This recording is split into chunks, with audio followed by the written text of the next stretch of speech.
সবাই জানে যে বিডিআররা নির্দোষ, এখানে নীল নকশার জালে তারা আটকে গেছে। এতগুলো শহীদের রক্তের বিনিময়ে এ দেশ আবার পুনরায় স্বাধীন হলো। স্বাধীনতা কোথায়? স্বাধীনতা কি শুধুমাত্র আমাদের পূর্বের যে স্বৈরতন্ত্রের আমলাতন্ত্র রয়ে গেছে এখনো, ফেসিবাদের দোসররা যে এখনো বসে আছে তাদের জন্য? দুঃখের সাথে বলতে যাচ্ছি যে আমাদের স্বৈর সমাজের এখনো রেশ কাটে নাই। যদি বিগত 19 তারিখ যদি জামিন হতো, এবং সবাই জানে যে বিডিআররা নির্দোষ, এখানে নীল নকশার জালে তারা আটকে গেছে। যদি গত 19 তারিখ জামিন হতো তাহলে এনামুল আঙ্কেলের লাশ আজকে আমাদের সেই হসপিটাল থেকে ডান্ডাবেড়ি সহ টেনে টেনে আনতে হতো না। তবে আমাদের আসলে বিবেক কখন নাড়া দিবে জানি না। আজও পর্যন্ত এইখানে যে ইয়াত্রা হচ্ছে, শুনানি হচ্ছে, জানি না এর রফা দফা বা শেষ ইয়াতে কি হয়, রেজাল্টটা কি দাঁড়ায়। তবে একটার পর একটা যে এইভাবে তারা সময় নিচ্ছে, কেন নিচ্ছে এটা তো সবাই জানে। যে বিডিআরদের কিভাবে মাকড়সার জালে আটকায় রাখছে এটা সবাই জানে, কারো অজানা না। একটা ব্রিফিং এ দেখলাম যে এক ভদ্রলোক বলল যে উনি নাকি বিডিআররা প্রকৃত দোষী, ওনাদেরকে লাইফ সাজা এবং যাদের মৃত্যুদণ্ড তাদেরকে ছাড়া হবে না। কেন ছাড়া হবে না? উনি কি শুনতে চায়? যখন বিডিআররা, উনি যখন সিনেমার মতো নাটকীয়ভাবে হাত বাঁধা ছিল, সেখানে বিডিআররা ওনাকে ছুটাই দিতে গেছে এবং উনি বলে আমাকে ছুটায়ও না, আমাকে ছাড়ায়ও না, আমার রশি খুলো না। কারণ কি? এক ভদ্রলোক দেখলাম, উনি আইনের লোক নাকি, উনি ভালো জানে আসলে কেন উনি বেআইনি কথা বলে। উনি বলে যে যারা নাকি, যে সকল বিডিআররা সাজাপ্রাপ্ত আসামি তারা বের হয়েছে, তাদেরকে ফুলের মালা দিয়ে বরণ করা হয়। সাজা কোন রায়কে সে রায় বলছে? যেই রায় নাকি সাজানো গোছানো সাক্ষ্য আইনা দিছে, সেই সাক্ষীরা যখন বিবরণী দিল, নাটকীয়ভাবে বানানো বিবরণী শিখা, একদম পাখির মতো বুলি কথা শিখানো যেগুলা বিবরণী দিল, সেইখানে তারা বলতেছে যে যখন সাক্ষ্য শেষ বলতেছে মানে কার বিরুদ্ধে সাক্ষী দিলেন, 5-7 জন বিডিআর, তখন সে শনাক্ত করতে পারে না সে কার বিরুদ্ধে কথা বলছে।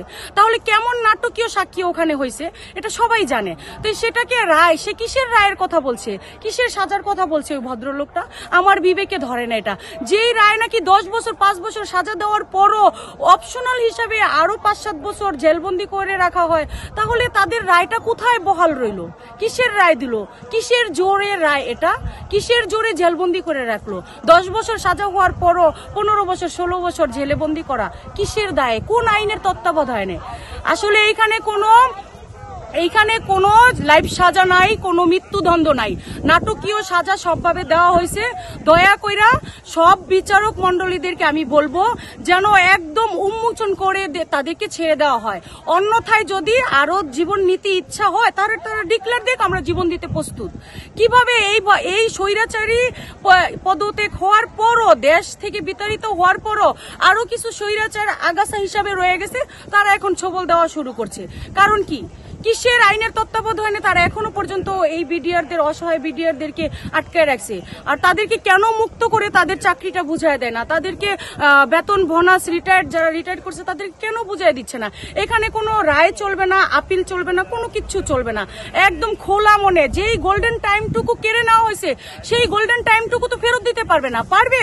সরকারি ফান্ড থেকে, জনগণের টাকা থেকে, জনগণ রক্ষার্থে সীমান্ত রক্ষাকারী বাঘদেরকে তারা কিছু ফান্ড এবং তারা কিছু তাদের বেতন বোনাস দিবে এবং তাদের চাকরি বহাল রাখবে। যদি দেশকে বিক্রি করার ইচ্ছা থাকে তাহলে বিডিআরদেরকে ছেড়ে মুক্ত করে চাকরিতে বহাল দিবে না। আর যদি দেশের প্রতি ভালোবাসা থাকে তাহলে অবশ্যই বিডিআরদেরকে মুক্তি করে তাদেরকে তাদের দেশকে রক্ষা করার সুযোগ দিবে। আজকে আপনারা জানেন যে আমাদের শুনানির ডেট আছে। তো বিগত দিনগুলোতে আমাদের অনেক বিডিআর সদস্য জেলখানায় অনেকভাবে অসুস্থ, তাদের সুচিকিৎসা দেওয়া হচ্ছে না। এই বিষয়গুলো নিয়ে আমরা অনেক আগে অনেকভাবে তাদেরকে, সরকারকে জানান দিতে চেয়েছি, কিন্তু কারা কর্তৃপক্ষ সেটা নিয়ে কোনো রেসপন্স করেনি। এখন আজকে আমরা সকালবেলা যেহেতু আসছি, এখানে এসে আমরা শুনি যে তার 10 বছরের সাজা হয়েছিল, কিন্তু গত তারিখে তাকে জামিন দেওয়া হয়নি, জামিন দেওয়া হয়নি এবং তার নাম এনামুল হক ছিল, হাবিলদার এনামুল হক। তো আঙ্কেল সকালবেলা 7টার দিকে সে পৃথিবী থেকেই জামিন নিয়ে চলে গেছে। এই স্বৈরাচারী দেশে আর তার জামিন হলো না। দেশের আইন এমন শৃঙ্খলা যে তার দেশের মধ্যে আইন থেকে সে জামিন পেল না, তাকে পৃথিবী থেকে আল্লাহ তাআলাই জামিন দিয়ে নিয়ে চলে গেল। তো এখন আমরা সবচেয়ে বড় কথা আমরা জানি যে এখনো যারা ভিতরে আছে তাদেরকে অতি শীঘ্রই যত তাড়াতাড়ি সম্ভব এই বিচার কার্যক্রমটা যেন ক্লোজ করা হয়।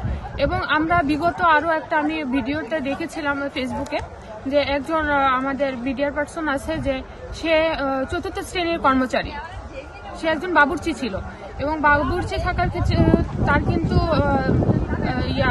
আপনার অস্ত্র ইস্যু ছিল না, সামরিক তার কোনো ট্রেনিং ছিল না।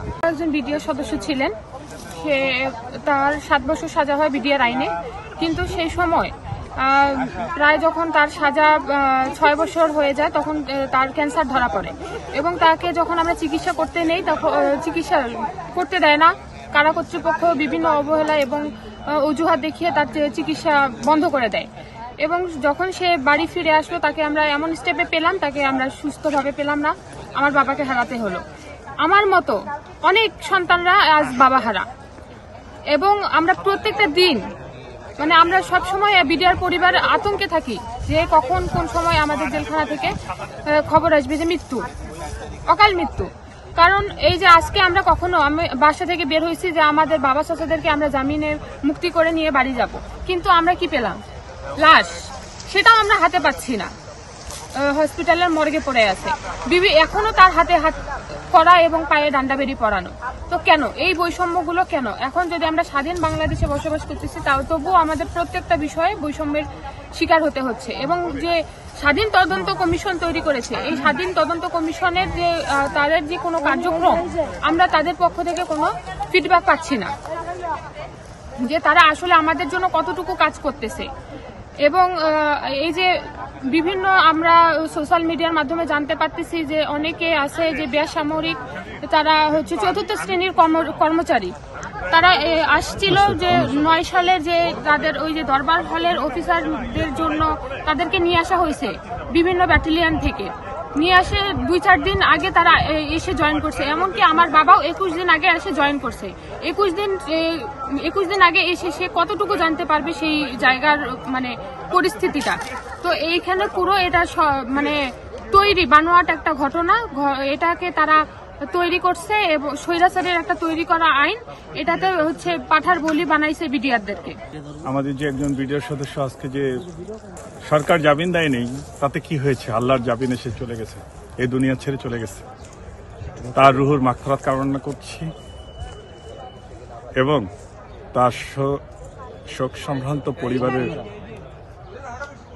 প্রতি সমবেদনা জ্ঞাপন করছি। সত্যি রাষ্ট্র যে এত ভঙ্গুর কাঠামো হতে পারে, আজ আমরা সত্যিকার অর্থেই বুঝতে পারলাম যে এত ভঙ্গুর একটা কাঠামো হতে পারে।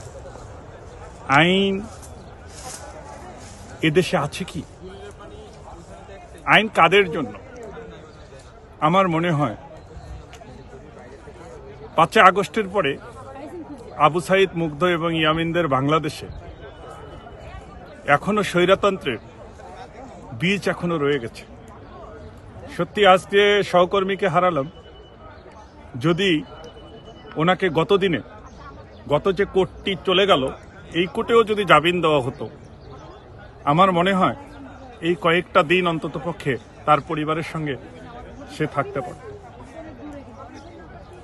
এই রাষ্ট্র বাবার স্নেহ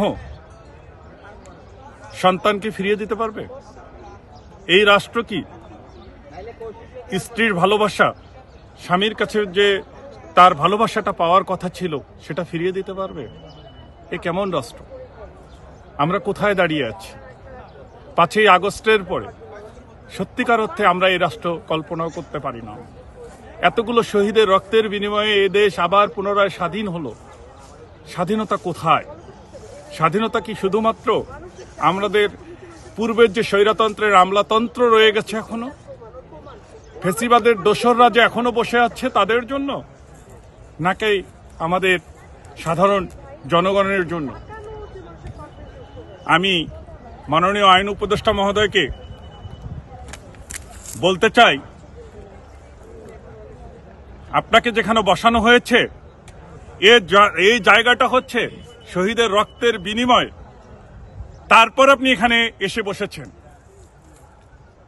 অতএব আপনি আর কোনো, বিশেষ করে 2009 সালে এই পিলখানা হত্যাকাণ্ডে যতগুলো আর্মি অফিসার মারা গিয়েছে, বিডিআর এর সদস্যরা কে বা কারা নিয়ে যে মেরে ফেলেছে, তাদেরকেও সহ আইনের আওতায় নিয়ে এসে তাদের বিচারের মুখোমুখি দাঁড় করান। দেশ সার্বভৌমত্বের দিকে যদি, দেশের সার্বভৌমত্বকে যদি আমরা রক্ষা করতে চাই, আমার মনে হয় বিডিআর এর জওয়ানরা এখনো আছে, থাকবে, আর এই বিডিআর এর জওয়ানদেরই দরকার।